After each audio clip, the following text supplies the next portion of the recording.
Hello everyone, welcome back to my channel. I'm finally doing my orchid haul from the Central Ontario Orchid Society show, which was exactly a week ago. It took a while because I was waiting for one of my orchids to bloom. It took a week and finally it's here. So I'm going to start with my favorite orchid that I got. I'm very happy about this one. This is called COOS amazonica. And as the name implies, it does come from the Amazon basin area of South America. It needs lower light than your average orchid, probably around Phalaenopsis light. And it's very thirsty. It's known as a very thirsty orchid.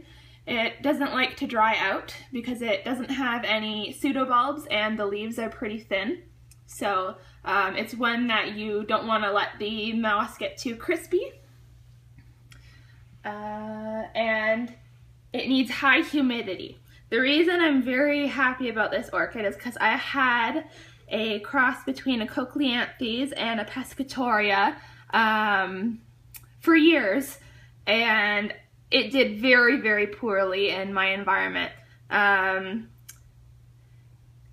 It had the best root system I've ever seen of any orchid. It had very fleshy roots, just tons and tons and tons of them. I didn't give it too much light, but I think the reason, if it was related to my environment, that it didn't do well was because I didn't have a high enough humidity. The leaves, as you can see, the leaves on this one are really nice and straight. The one that I had, they were growing all accordion-like, which is usually a sign of dehydration. So it didn't have to do with the roots being dehydrated. I believe it had to do with the humidity level. So this guy is in with my Dracula and Masdevallia orchid, and it seems to be doing all right so far. The flower on this is huge. Like it's really big compared to the size of the plant. I remember when I had the other hybrid, I researched and researched and researched to see what I was doing wrong with the plant, and I went through so many pictures of what the flowers should look like, and I'm so happy to finally actually see one, and it doesn't let you down. It's really big, and what a crisp white color it has with purple veining, and there's a little bit of yellow in there. And it does have a very faint scent during the daytime. It's just florally. I can't really say what exactly it smells like. It's just a floral scent. And it has a new spike coming up there, and possibly another one there, but I think that one died. But that's okay. At least I finally got to see this, and fingers crossed that I don't kill this one. Alright, and on to the next orchid. This one is a Coelogene. It's a cross between a Coelogene salmonicolor and Usitana. These orchids are generally native to Sumatra. And this is the one that I was waiting for it to bloom. This is why it took so long to do my haul video. But it's a really pretty one. There, you can finally see the color a bit there.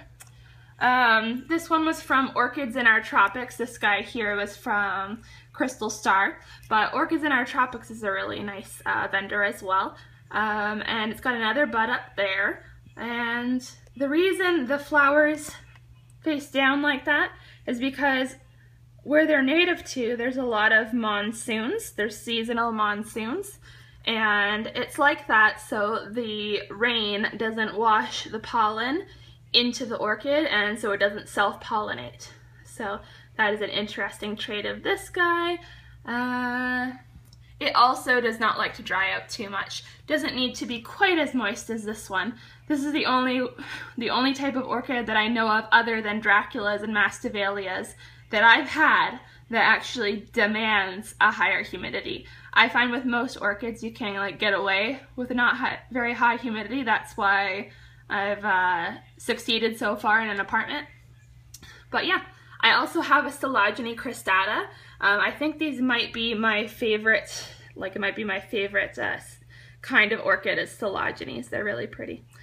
Looks like a little star or a bird or something there. I forgot to mention, thank you to Orchids and Adechi for letting me know that this is a cross between, or this cross is called a Silogeny Orchid Garden Hakim. I did not know that. I can't really detect a fragrance, by the way, you were asking me. Nothing so far.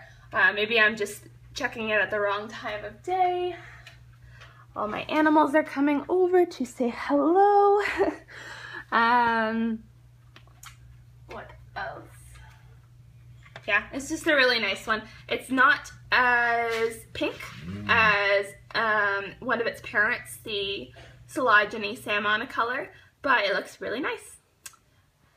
And those are two of the orchids I got, but I also purchased, I'll show you in a second, but it is a Vanda Pat Delight crossed with, I'm not sure if I am saying this right, Liatainlia. Is that a U? I'm not sure. I tried looking up that last word and I could not find anything. If someone knows what this is, please let me know because I would like to get some more information on it.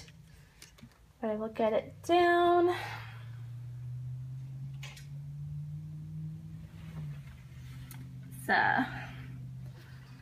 It's this guy right here. So I do have a Vanda hybrid. You've seen it before, the one with the whitish yellow blooms on it, and it does very, very well. It actually has 2 spikes right now, but this one is probably going to be a lot harder. Since it's not crossed with anything, it's just a cross between 2 Vandas. So again, fingers crossed with this that I have enough light in my environment. Definitely not today. It's pretty cloudy outside. Yeah, and I don't know too much about this other than it's kind of a purplish blue color. It has bloomed before. It's a pretty good sized one, and it's got lots of nice roots. I think those ones are going to die pretty quickly though. With Vanda types, usually the older roots die and newer ones that are more suited to my environment will grow. Anyways, guys, that is my haul from the Central Ontario Orchid Society show. And, oh, someone else wants to say goodbye. What are you doing? You're so weird. Anyways, guys, thanks for watching. If you want to see any more videos like this, please subscribe to my channel. Bye. Hi guys, I almost forgot to mention, I had a really good time meeting Bill and Ilona at the show.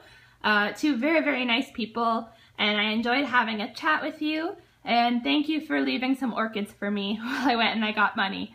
Anyways guys, now I'm done. Have a good day. Bye.